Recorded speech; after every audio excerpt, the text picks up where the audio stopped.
Hey guys, so last month I put up a community poll on whether I should keep doing the Tangent Tuesdays live or pre-record them and just minimally edit them, and I got 3 votes and they were all like, go ahead and record them.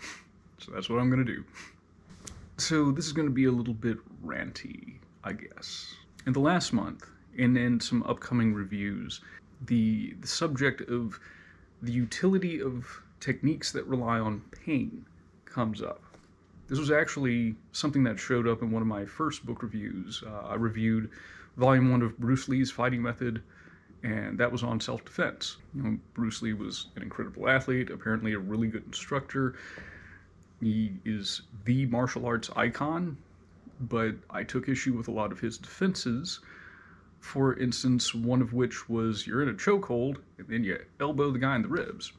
And as I pointed out there, the ribs aren't what's choking you. So why are you doing that? Why are you not, dealing with the arm that's around your neck first? And I got some feedback on there, like, hey, an elbow to the ribs hurts.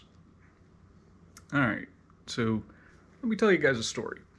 There was a time where I was training a small group of people on the campus green of my college. And one time we had a young woman who, saw us doing pad work and stuff. She mentioned she'd done some boxing training. But then, and I forget how it came up, the subject of chokehold defense came up, like against a good locked-in rear choke.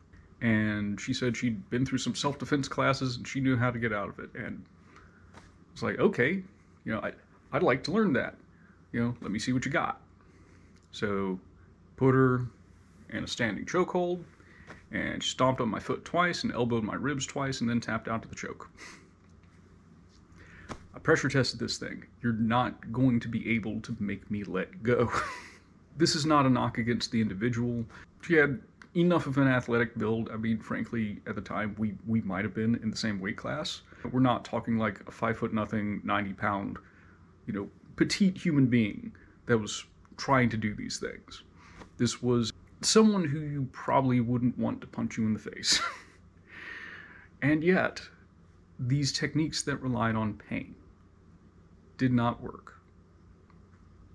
And do you know why?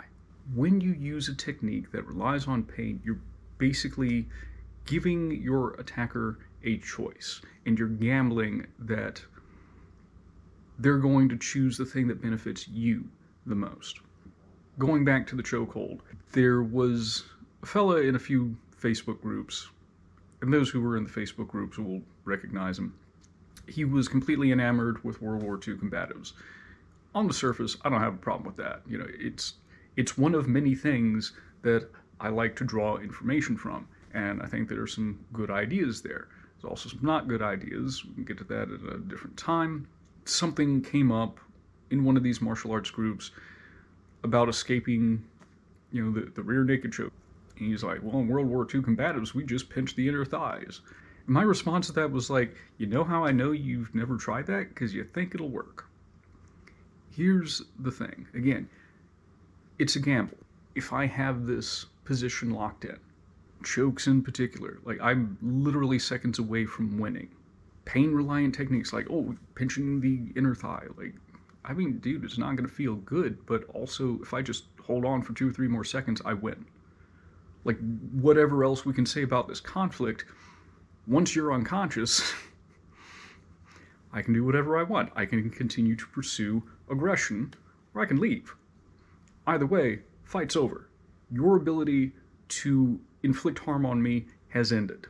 And that's why I don't like the idea, in particular, of using pain techniques against chokes. Fight off the choke. Now, if it's something like, okay, I'm gonna, grab the wrist or the hand of the arm that's around my neck and also engage in strikes while I'm trying to, turtle up and change the angle of the arm and all this other stuff, yeah, go ahead, use distracting techniques alongside techniques that are designed to break the structure of that hold.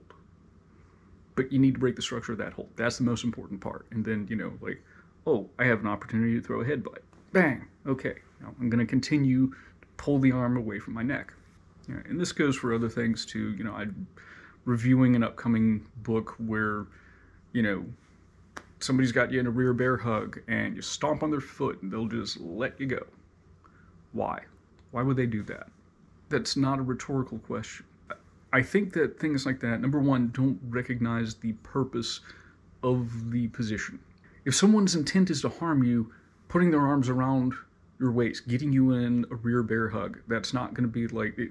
Their goal isn't to snuggle you, right?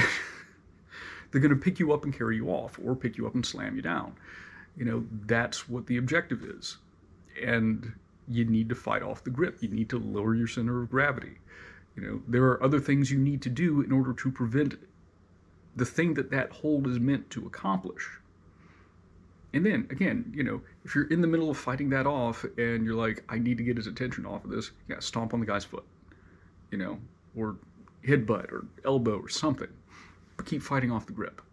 And we have seen in combat sports, things that are sort of pain reliant, like, body shots or kicks to the leg, or, even punches to the bicep or shoulders, or things like that.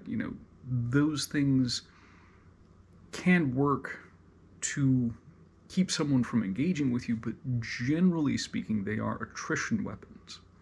In other words, you need to continue to hammer that target until the person can no longer stand, or until they can't effectively use their arms for punching or grabbing or something like that. And sure, if you surprise somebody with that, maybe it'll be enough to cause them to back off. So I'm not saying that pain-reliant techniques don't have a place, but recognize what place they are. They are not a panacea against learning actual good techniques. Imagine yourself in this scenario. The person you love the most in this world is dangling off a cliff, and you're holding onto the wrist to keep them from falling.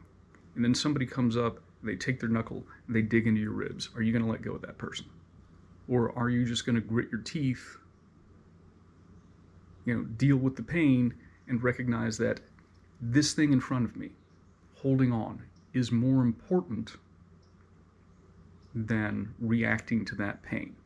So if you decided that you would continue to hold on despite the pain, you can understand why techniques that rely on causing pain are not reliable in a real violent encounter. That's all I got. Got a little ranty, but thanks for watching, and I'll see you guys later.